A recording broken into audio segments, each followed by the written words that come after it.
benvenuto a Linea Rock a Marc. Ciao, grazie. Ciao, prego. Lui So Dirty Honey from Los Angeles, California. Sì. You're based there. Simply one of the best and hottest band in rock and roll in the last 15 years, I must Grazie. say. You are a miracle, the living proof that, you know, there's hope, there's still hope in rock and roll. And you have such a particular history that gives hopes, you know, also to underground bands. Because March 2019, first unsigned band that went on Billboard. So it was big. Without a record deal, you exploded worldwide. Yeah. But was it so fast and easy as it seems? I mean, No. what's your point of view on that? The other side of the coin. The other side of the coin is that there was some time there that I was living in my car and homeless and had no money. But always had the passion for rock and roll and worked hard and stuck with it, obviously. And once we found the right pieces of the puzzle, we had some success, obviously. So. And actually what happened to you wouldn't be, you know, possible maybe in a different era than the one we're living, because social and you know, YouTube, everything was part of the project. Yeah, it was a big deal when the music was released on March 22nd, I believe. The biggest radio station in LA was playing the music, you know, 8 hours after its release. So it was a pretty shocking thing for everybody in the band, our manager, our touring, you know, agent. It was a very special day. Social media and YouTube and Spotify, but radios are still very important in the US, since, you know, you had your song on the radio and it made it big quite instantly. That definitely made us well known in Los Angeles immediately. So and from Los Angeles it spread to Detroit, New York, Philadelphia, Seattle. I mean, every all big the city. big cities. Yeah. So we are receiving messages, and you actually understand Italian, right?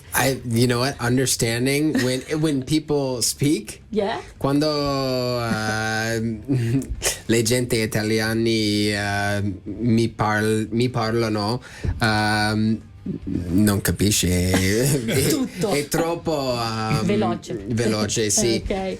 Quando parlare piano ho capito. But you speak very good. I mean, Io parlo italiano molto bene, però ascolto e capire non so. difficile. so molto difficile. you've been in Italy before, right?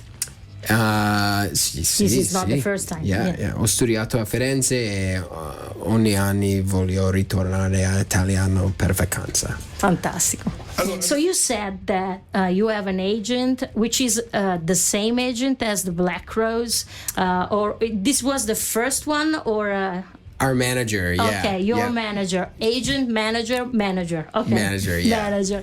Okay, so did he find you or you found him? How did it work? It was a little bit of both. So we met playing hockey in Los Angeles, and we became very good friends. We have very similar tastes in music. Okay. He worked with the Black Crowes in the 90s, Guns N' Roses, Aerosmith, AC/DC. So you knew who he was? Oh, yeah. Okay. Yeah, he was a very big, important music industry person. And but you hooked for hockey, not for... Yeah, exactly. That's weird. So, and he always looked at me as, you know, some kid with a band, not very serious. And then when he heard When I'm Gone, he was like, let's go. Let's do this. He said, this is a hit. Yeah, he understood it. And, you know, more importantly, as we were meeting with other managers,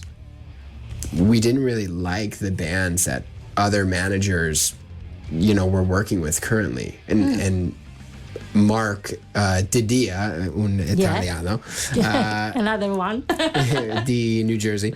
He just worked with all artists that I loved and everybody else in the band loved, you know. So it was a very natural situation for all of us. And the fact that you studied marketing also helped, you know, know where to go and how to do things. Yeah, and I think nothing happens in entertainment, period, without passion. Yeah. And you need people that are really passionate about what you're doing involved. And he obviously understood the music more than anything. And also ambition. Yes, of course. Be there. Yes. Yeah, of course. And I say persistence yields perseverance. Yes. So that definitely was the case. The first video of When I'm Gone was done like with the phones?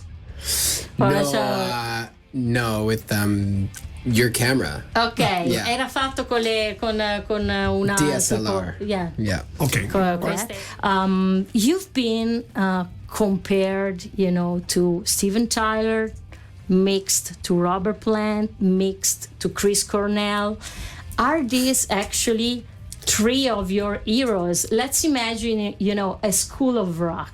Those are these three teachers that, you know, could have been your very teachers? much so. Yeah, Okay. yeah. Those are probably the three big, and Bon Scott and Brian Johnson, of course, are in there for me. Along with Chris Robinson and Mick Jagger and maybe Tom Petty too. Wow. Yeah. So Aerosmith is one of your main influences, and you also did a cover of Last Child, which we'll play right next. Why that song? And also, can you tell us the story about, you know, your very first show, which was with Slash, of course. No, I mean your very first show when you were my very first concert when visiting. you were So, a little bambino. yeah. My very first concert was seeing Aerosmith, of course, and I, you know, got a call at home. I was just a little kid, and my stepfather actually was like, Aerosmith is at the radio station in our hometown. Okay. We have to go see them. We got to go try and meet them. I loved them as a kid, and I still do. And I was a little kid and walked right up to the back door of the radio station, and out walks Joe Perry and Steven Tyler. And they come over and shake my hand, sign a couple things, get ushered away in a limo, and they go to the show. And that was pretty much when I thought, I think I want to do that with my life. The classic life-changing experience. Of course. You were like 6 years old or something? I was very young, 6, 7, something like that. 97? 97 or 99. Okay. One of those. I don't even remember. What do you remember of that concert?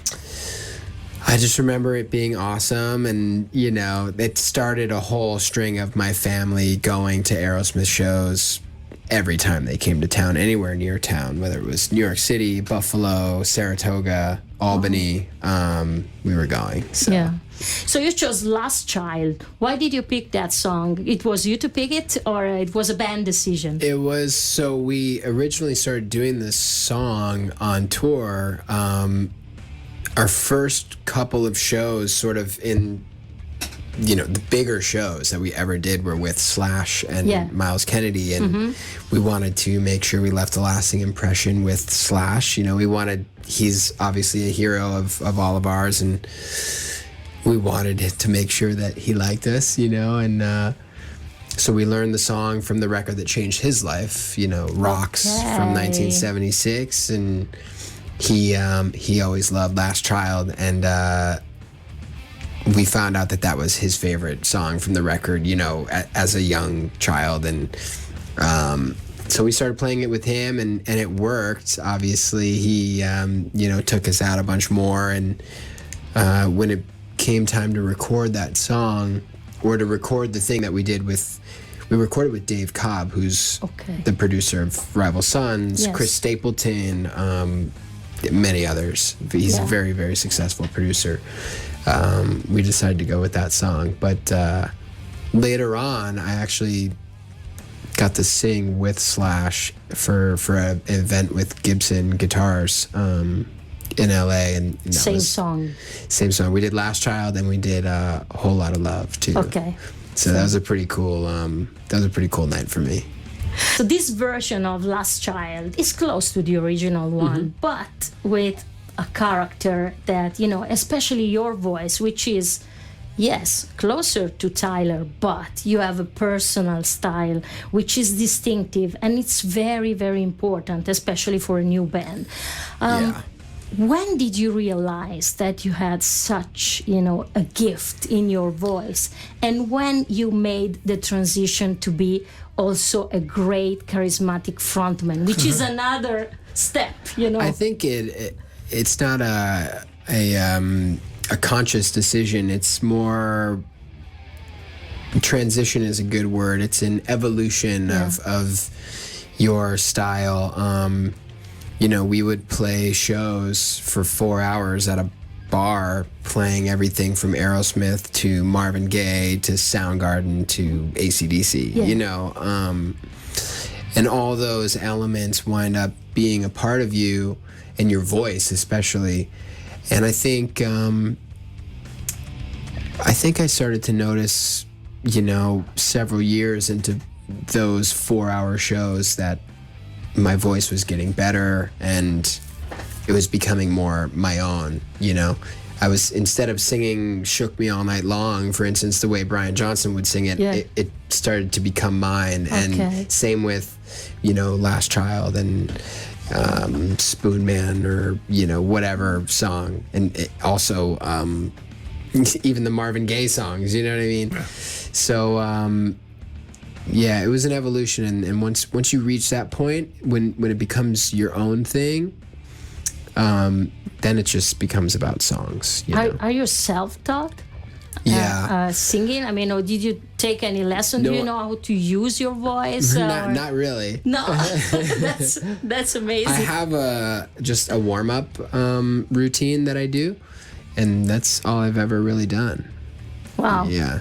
What amazes about Dirty Honey is that you have that freshness of modern rock, but also your style is revival, is vintage, and fits, like Dressing Black, fits with everything. Yes. And you can play with the Who, like that. just like, with the Black Rose or the Alter Bridge, you fit any audience. It's something that you realized since the very beginning. And do you see a lot of Dirty Honey t-shirt, in all these shows, or you actually catch the people during those shows?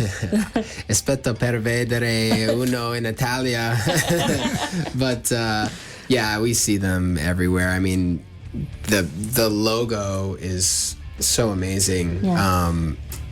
They're hard to miss when they're out there, you know, and we see them everywhere we go. I mean, we have really great fans, and we made a lot of new fans on tour with all the bands you mentioned, from Slash and the Black Crowes, the Who, Guns N' Roses. It's like, it's been a dream come true for me to perform with all those bands. But was this the plan since the beginning? I mean, I could have never imagined that to be the case,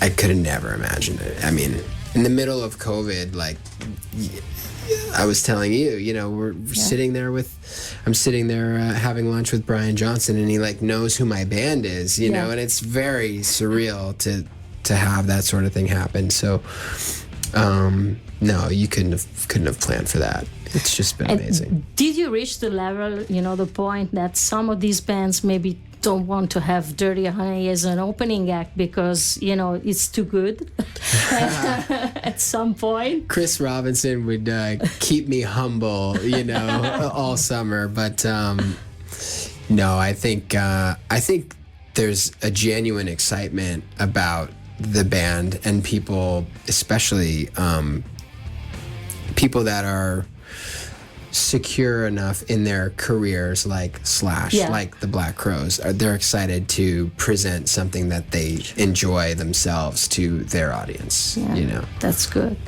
Fire away. So this was the very first song that you recorded, but it wasn't put on the radio. It didn't have the hype of When I'm Gone. We did that completely without management, without anything. That we just put that out ourselves, and Autoproduzione. Yeah. completa, sì. E quindi è stata la primissima cosa che hanno fatto. But you already had the hat. Yeah. This is like a distinctive style Yes. of yours. I've had it for many years now. So, yeah, they're unfortunately not cheap. But did it happen by chance, or and you liked it, so you kept on using it, or it was like intentional? You know, I don't really remember. There is a hat store still right by my house in Los Angeles, called Nick Fouquet. He's a very famous hat maker now, and I would ride by on my bicycle or my motorcycle almost every day, and could never afford anything in there. And then I remember when I bought the first one, it was a very big deal for me. And now I must have 20 of them now. So yeah, it wasn't intentional. I just liked them. I always liked fashion. Okay. It goes hand in hand with Italy, of course. Sure. So is that famous at Stetson as a brand, or he's I wish they were as affordable as a Stetson. Yeah, he's like very high end. Pharrell and Justin Bieber are wearing his stuff. What's the name again? Nick Fouquet. Nick Fouquet. Okay, so one listener, Bruno, is asking, is there any particular reason why the first EP and the first album have basically the same cover with just a different color in the back? And was this like a marketing decision that you made, to make the logo stick? What's the story behind that choice? We kind of all felt like, well, there's two reasons. We had a very cinematic idea for a cover that kind of went with the chaos, especially in America during COVID. We had the George Floyd riots, we had Donald Trump and Joe Biden, the presidency. We had obviously the COVID situation. We had riots. We had it was not a great time. So when we were looking at artwork and throwing around ideas for what the cover should be, I sort of wanted to see maybe a time capsule of the period that we made this record in. And then as COVID started, as we started getting a vaccine, and we could clearly see that people wanted to have a good time again and go to concerts and go to bars and have fun. And the record wasn't political in any way, so it didn't really make sense. And I just threw the idea, why don't we just do a white album? It's kind of an extension of the EP anyway. Yeah. And then people, can refer to our first two records as the white album or the black album, whatever, as a sort of nod to, the old school. So you mean that all the ideas you had were like too much in that period, and so you just kept it simple? We wanted to keep it simple and not,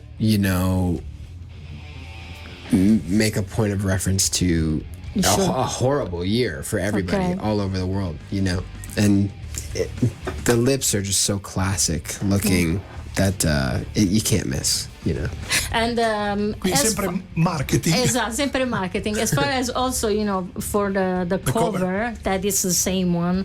Also, the title is self-titled, both the EP and the record. The same reason as before, or? Well, they go hand in hand. The title was going to be something.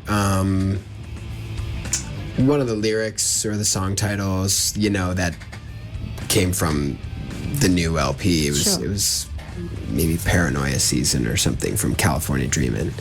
And it just, again, we just wanted it to be about the music, let the music do the talking, and keep it simple.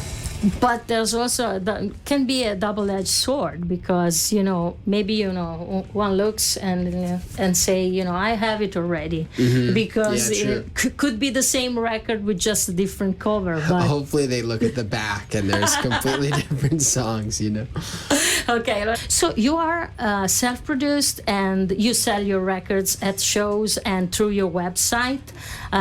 Is this a choice that you're gonna, keep on doing, or there are quite, few labels that are trying to get you and tell us about it. Yeah, I mean, I think we all would like to remain independent, whether, we can do that in Europe and Australia, and that may have to change for those reasons. The big markets. Yeah, just different from America, know. But,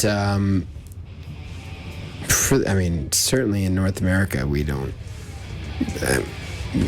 we love it. We don't want more cooks in the kitchen. Okay.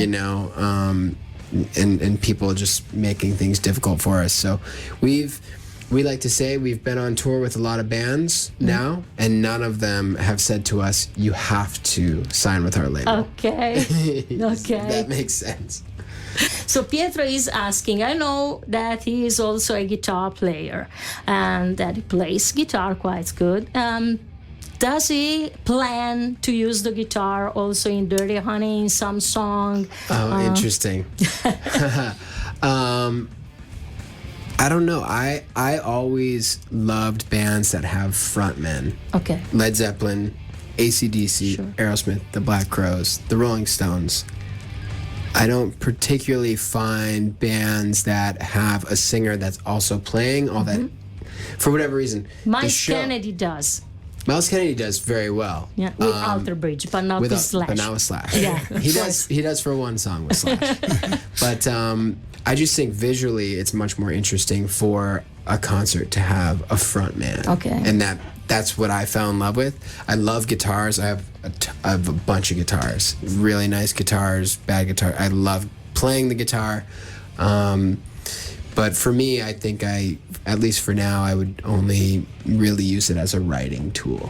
Ok, grazie, ottima risposta, dice. Vedi. He says, thanks, great answer. Però, thank you. Ma noi abbiamo una chitarra qui. Ci regala qualcosa? We have a guitar here. So, do you want to try something or? Oh God, I can just play a few licks, so you know that I can play. Abbiamo qui la chitarra di Marco.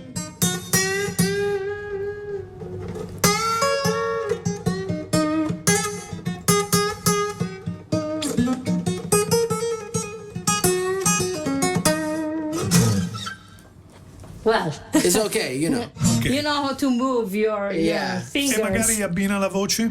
Ok, something with a voice? No way. Oh God.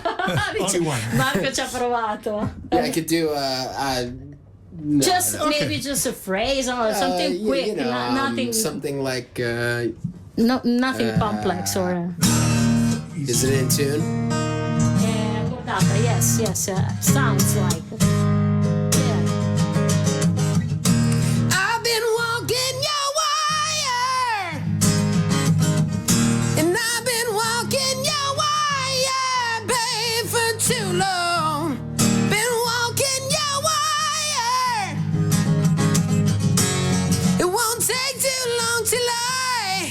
Turn and walk away. Something like that. That's great. E tra l'altro questa va veramente con tutto, con la chitarra acustica. Prima abbiamo sentito la versione, ne abbiamo anche una versione molto particolare. In Italia. Sì, esatto. Adesso la facciamo sentire, se la nostra regista, sempre la ottima e brava e bella Anna, la più bella e la più brava di tutte, dobbiamo dirlo, perché sennò oggi non veniva. Sentite qua. Sentiamo un po', ci siamo. Time should have realized I've been walking your wire, and I've been walking your wire, paying for too long. Been walking your wire. It won't take too long till I turn and walk away.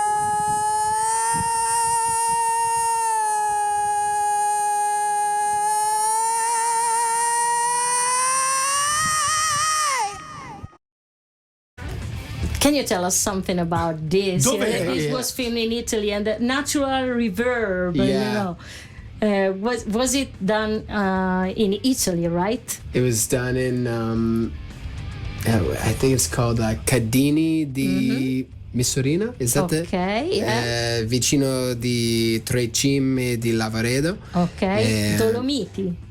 Yeah, Dolomiti. Okay. Quindi questa è la natura, quello che offre, lui in cima a questa collina monte cantando, questo è quello che avete tra l'altro sentito. sicuramente sarà stato fatto in presa diretta, perché certo. avete visto, qui ha preso la chitarra, non era preparato, l'ha fatta precisa, perfetta.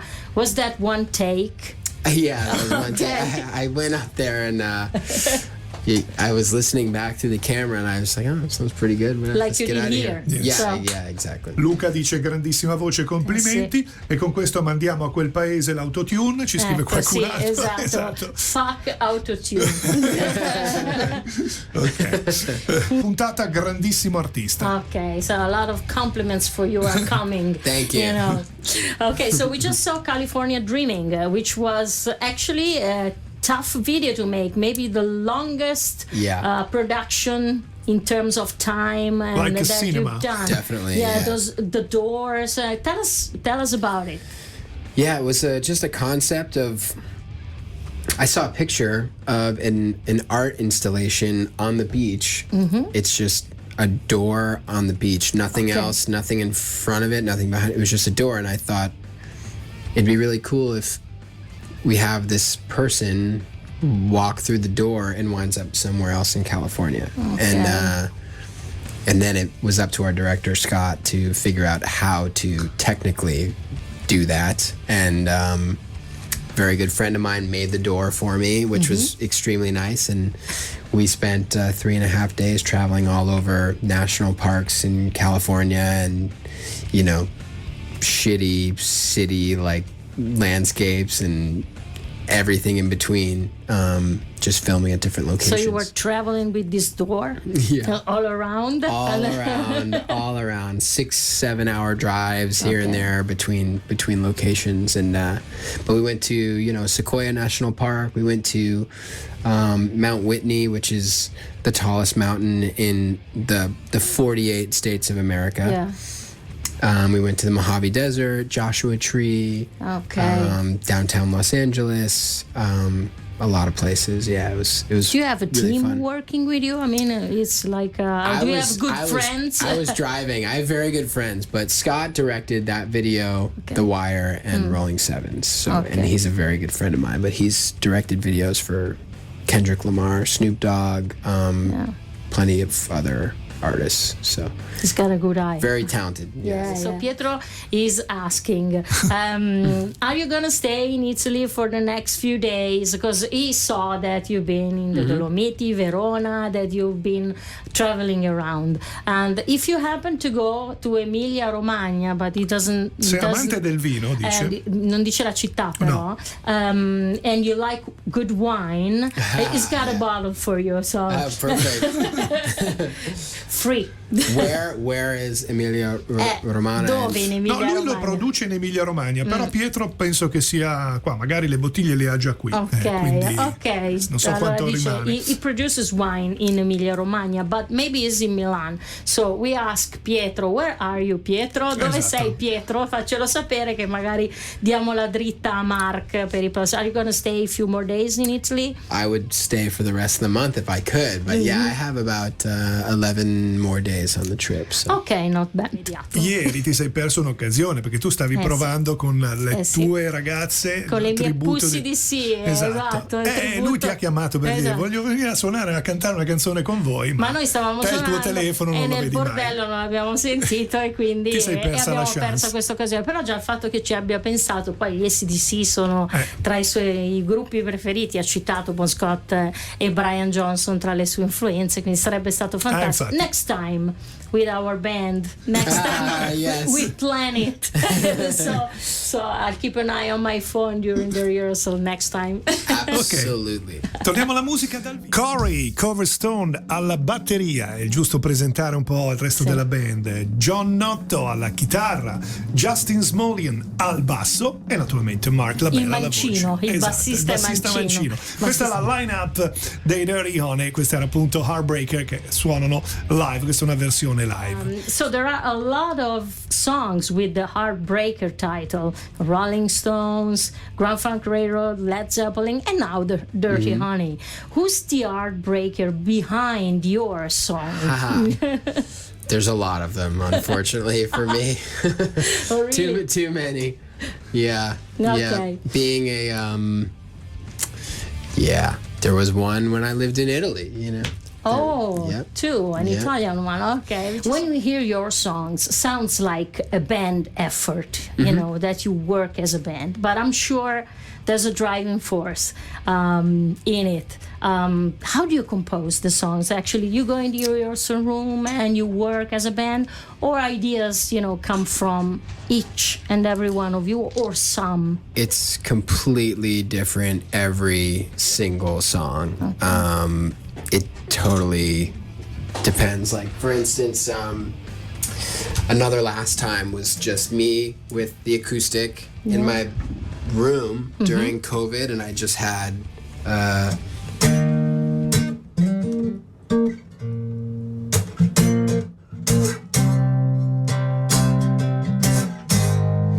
it didn't become a song until I showed she burns like a whiskey, she cries like rain, Lord knows when I'll see her face again.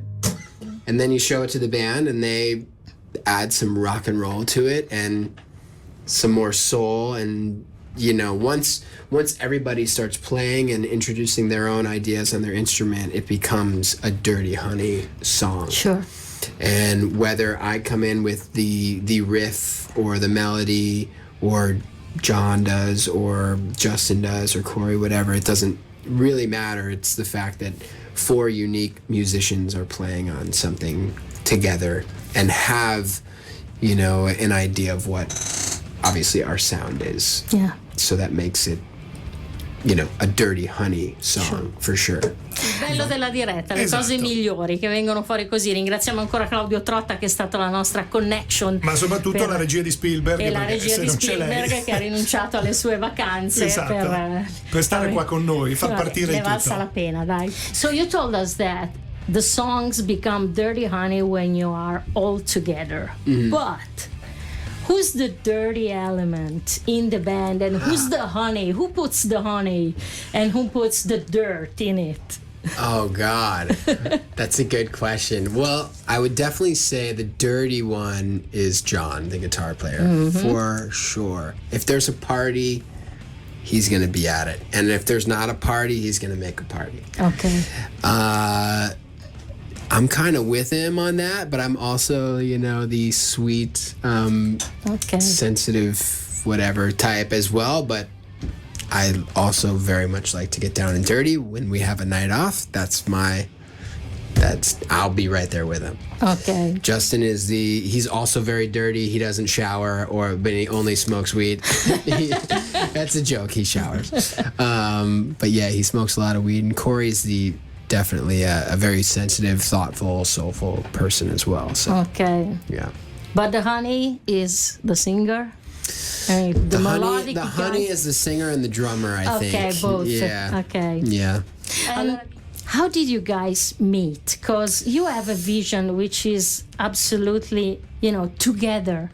And it's not easy to find, you know, partners like you found each other. Yeah. No, it's very serendipitous the way it all happened. I was playing a cover gig in LA somewhere, and John showed up to sit in and play a song with us, and I just thought, I mean, he sounded great. Obviously, he plays amazing, but I just thought he looked cool. He dressed cool. He was very clearly a true rock and roll soul like me, and we decided we were going to try and pursue an original project, and we needed to find the other pieces. And he introduced me to Justin. Justin introduced me to Corey. But this took 2 years to find those people, you know. And there was always a carousel of musicians coming in to play with us, and some really fantastic ones, like a guitar player named Yogi Lonick, who played with Chris Cornell, the Wallflowers, Buck Cherry, a bass player named Tim LaFave, played with David Bowie. You know, they would be playing with us at bars because they loved the music so much, but they weren't going to be band members, you know. Okay. They already had very successful careers, but they just wanted to have some fun. So it took a while, but I'm very grateful that I found my brothers and, you know, soulmates in this project. So did you hear about Maneskin? Okay, so the most popular Italian band around right now, and they have a young audience which is approaching, you know, rock and roll here in Italy and also worldwide. They're getting such a huge success. What do you think about them and about the fact, you know, that are taking, you know, the young people to listen to rock and roll? I think it's awesome. I want to see more of that, of course. And for it to have happened in Italy first is special to me, obviously. But I've only heard the one song, the very famous, was it Rockstar song? Sure. You know, I think it's all good. We want to bring people into this scene, but it's also really cool that, you know, it's not pop music. It's rock and roll was always for the different kids, the misunderstood kids, it's angry, but it's also very soulful and can be very loving. But I think it's probably the coolest genre right now because it's not the most popular, you know. But yeah, hopefully any way that can shed a light on this thing it's fine with me. Okay, long question. The last. Okay. I was wondering if you had any inspiration during these days in Italy for some new songs, new melody, because we are, you know, the country of the melody. So did you have any? I think I did, actually. Mi sa che le ha registrate le idee. Le ha registrate, sì. You have recorded the idea of some Yes, songs. of course. Ormai il cellulare serve anche per quello, no? Certo. Una volta dovevi San scrivere. Morello. There was one melody about, it just reminded me today because it's raining. Okay. And there was just something very acoustic. I was hearing it like a Led Zeppelin going to California type sort of thing. But it was the melody was something like, I like when it rains. Something like that, you know. Yeah. But I don't know why. Mi piace quando piove. Whatever, you know. And what was the other part? Okay. The other part of the question is, you've been touring in this phase, which is post-COVID in a sense, but it seems that it's not so post, let's say. Yeah. Okay. So how is it different now to tour? And also, you've been touring with the Black Crowes, which finally reunited the two brothers back together as the Black Crowes. Was that also, you know, a learning experience from sure. the human point of view, and the fact, you know, that balance in a band sometimes can be very important? Yeah. First part, touring in COVID times, I guess, or post-COVID, whatever. It's the main difference, obviously, is just backstage is really the big difference. Yeah. Obviously, when you're touring, it's very important that you are efficient and you don't miss shows. Yeah. And so you have to stay healthy, and everybody's taking every precaution to make sure that the artist and the crew obviously stay healthy. So that means no backstage parties, no meeting people, you know, after the shows. However, the Black Crowes are rock stars. You know what I mean? They party, and we like to party. So we don't do whatever. You know, we got vaccinated. It's very important to get vaccinated, because we want to be safe and we want to be healthy, obviously. So that was the answer to the first part of the question. Yeah. Secondly, the brothers are getting along great. They both have little kids that are the same age. I think they're 10. Okay.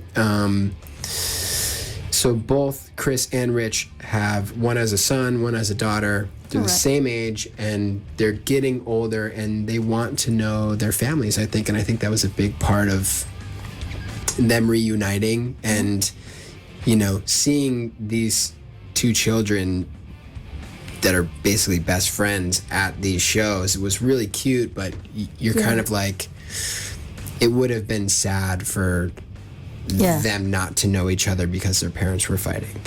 And on top of that, what did I learn?